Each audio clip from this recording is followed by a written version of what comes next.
What up, brothers? It's the Clipper King returning for a new review on a figure that's been sent to me by my good friend Lee Ward at the Good, the Bad and the Robots.co.uk online. Check out his store because this figure's for sale and it's obviously in stock at the moment. He sent me this at the start of the week, but I've not had the opportunity to film up to now, so I'm going to get it done while the house is empty. As you can see, it's the Red Skull figure from the Captain America movie. So as you can see, I've got two set up. It is only one figure and I'm going to show you how you can get two figures from it quite easily without too much expense. I'll explain that shortly. But first I'll start off by showing you how I've just got them set up. I'm not going to do a lot of poses in this video for a couple of reasons. One, it doesn't pose that easily to start with, and there's not that many poses I could get out of it, so they're the reasons. But I am going to show you and tell you how I've got the two figures. So as you can see, got the Red Skull set up with a long black leather coat. I will talk you through that when I get to the outfit section. And then over at this side, I've got the like Nazi style Hydra uniform with a Johann Schmidt head. So yeah, that's the setup. I'll just tell you, I do the source material scoring now. I'm going to score it up. I think when I did the Captain America figure, I did give it a 4 out of 5, so that's going to be the case for the source material. It is a good film. I do think it was slightly aimed at younger viewers. Like I said on the Captain America, it were enjoyable, a bit of a slow burner, but it were good, and obviously it introduces us to the Tesseract, which we'll later see in the Avengers movie. So, but the reason I mentioned the source material on this is I think this figure came out about a year too late. Had it have come out a year ago, it would have been a lot more sought after. But I mean, it is an awesome looking figure, as you can see, but I just think the timing from Hot Toys on this one were a little bit shit. They should have brought it out just after the film, or in time for the DVD release or Blu-ray release, whatever. Now they didn't, but that doesn't change the fact that it were a decent film. So I have given it a 4 out of 5. I'm going to roll on and do the packaging, take the figures out of the way, and just crack on with the review altogether. Moving on to packaging. As you can see, it's just the standard Marvel style shoebox, pretty uniform for what they were doing. It does go with the Captain America box really well. Where the Captain America box had the shield, this has got the Hydra symbol, and it is textured. You can feel all the raised sections, the tentacles, the skull and everything. So yeah, it is a nice feeling box. But a pretty standard thing. The pictures on the side. Got the Red Skull on that side. Show you up and down. On the back, got a nice figure shot. And obviously all the credits, if you want to read those. Have a pause and have a read. I'm sure not a lot of people like to do that. Like I say, a nice shot of the figure. And on that side, got the Johann Schmidt head sculpt, and then back round to the front. So nothing out of ordinary again from Hot Toys. We've seen this designer box a million times. So I'm going to score it what I always do, give it a 3 out of 5. Nothing more I could say. Like I say, it does go well with the rest of the Marvel releases, but it doesn't blow your mind. Moving on to the facial likeness. As you can see, both sculpts look awesome, both movie accurate. I will show you closer in a second. Just show you, slightly change the pose. Just straight up and down, just got his bit of a power stance on that one. And then on the Red Skull, he's now holding the Tesseract. Again, nothing too dramatic. I don't think I'm going to be able to do anything too dramatic with these figures, if I'm honest, but I'll explain that when I do the articulation. So, right, onto the first sculpt. The actor, obviously, Hugo Weaving. I do think that's the best likeness available at the moment. I've seen I think it's a Denny Kim one, who's done the Agent Smith from Matrix, and I still don't think it's a patch on this one. I think this one's 100% accurate. The skin texture's awesome. The features are bang on. I think the paintwork is unbelievable. See the grey streaks through the hair, the scar behind that ear, the pattern through his hair. Really, really good one. Like I say, it's I don't think there's any faults with it. Again, the scar behind that ear. You can see that really nice and close. Obviously, he's wearing a mask above the Red Skull. We've all seen the film. But yeah, just unbelievable head sculpt, unbelievable paint, what we expect really from Hot Toys. So, you know I'm going to give that a 5 out of 5 on its own. And also when it comes with the spare head sculpt, now that you might class that as the first head sculpt, I don't know. But again, you can tell it's the actor in the prosthetics. Really well done, does look movie accurate. The paintwork on it's unbelievable. But really captures it. Probably the best villain that Hot Toys have done, especially from a comic book style movie. Just turn it around a touch. Yeah, really menacing look about it. Awesome paintwork, like I said. So you can't question the sculpts on either head. I mean, even looking at the eyes, you do still feel that Hugo Weaving is still behind the mask, which must be a fucking hard thing to capture. Again, from that side. Yeah, 2 awesome head sculpts. You know I've got to give it a 5 out of 5, and that's for both. I would normally, one might be stronger than the other, but in this case, I think they're both dead on accurate. So, like I said, likeness, 5 out of 5. Rolling on to outfit. I'm going to do it, talk your way through the outfit, and also now I'll explain how I managed to get the two figures out of the one. So I'll first off start showing the Johann Schmidt version.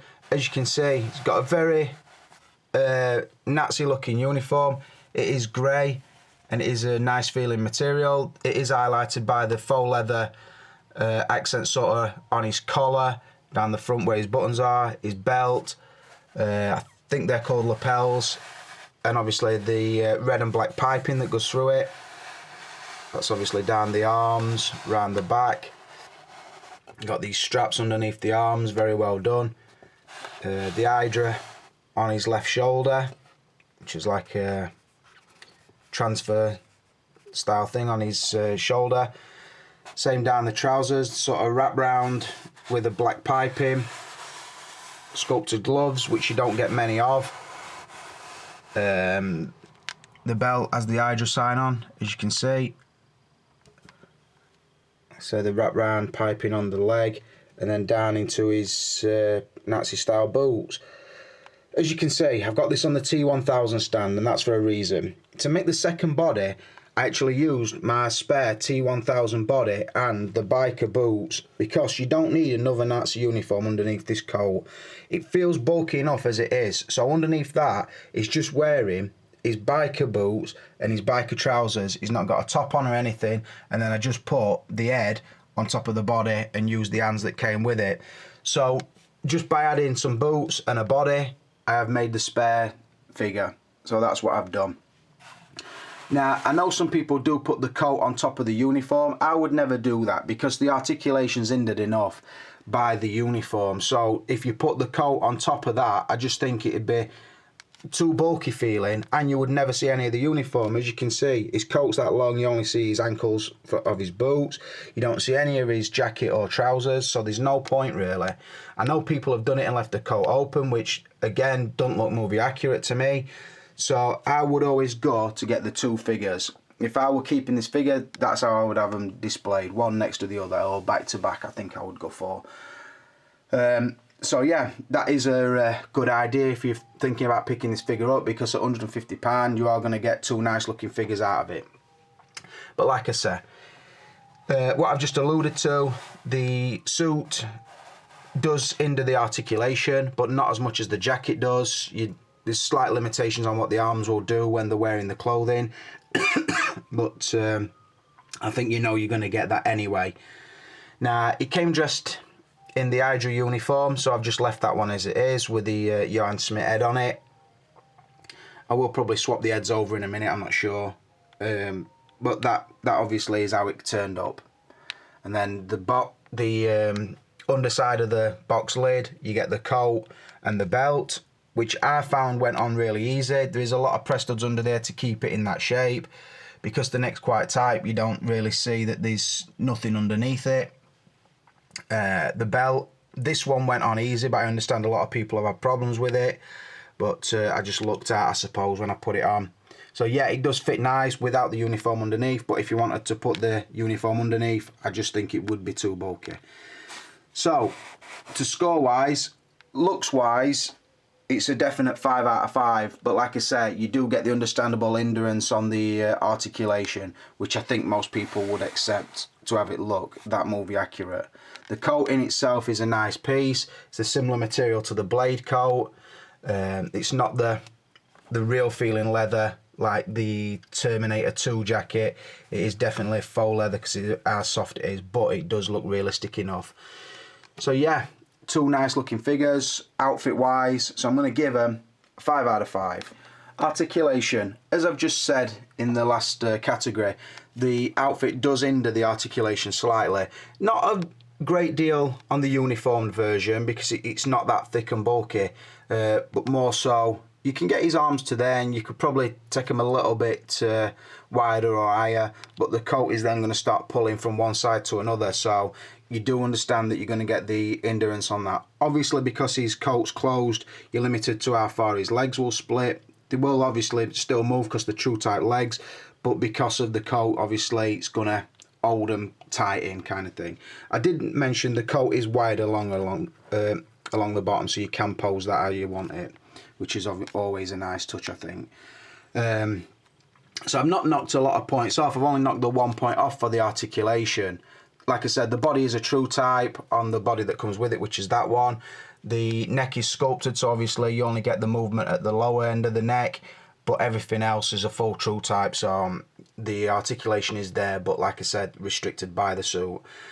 Another thing I will mention, the lower neck point that you get a neck section. It doesn't fit this body, so I would think that you would have to buy that body for it to fit on, because this one I've just left it without the section at the bottom and just put it down, just dropped it in. So if his neck looks a little bit too short, that's probably why.